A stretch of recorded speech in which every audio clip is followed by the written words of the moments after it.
Today is day 277 of the podcast, and if I only had one portion of scripture to do ministry with for the rest of my life, it would be 1 John 4:16 to 19.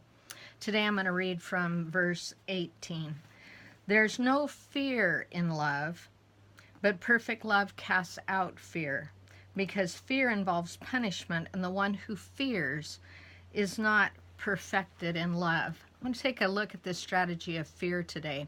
There's a unique acronym that helps us understand the strategy of the evil one behind fear.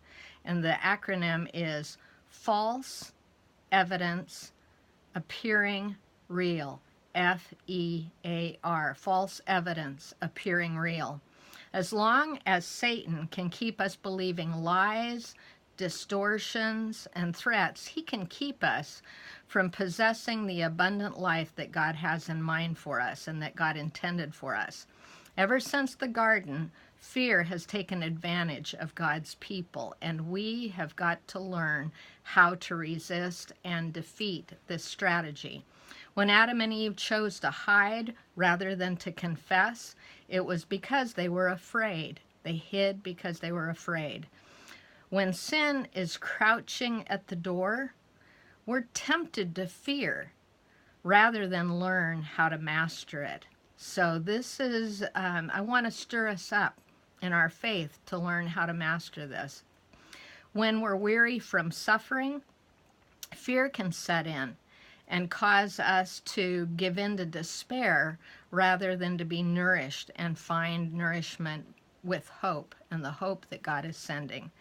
Anxiety and fear are causing God's people to shrink back with doubt rather than possessing the kingdom with the authority and power He's given us to possess with.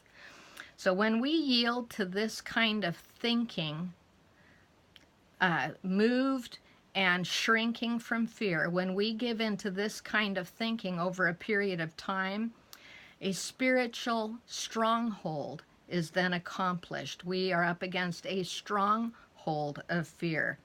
Now, a stronghold happens when we believe that something contrary to God's will is unchangeable. Let me say it again. A stronghold happens when we believe that something that is contrary to God's will is unchangeable. Consider that definition and play it into other areas of life and things we're facing right now in the culture as well.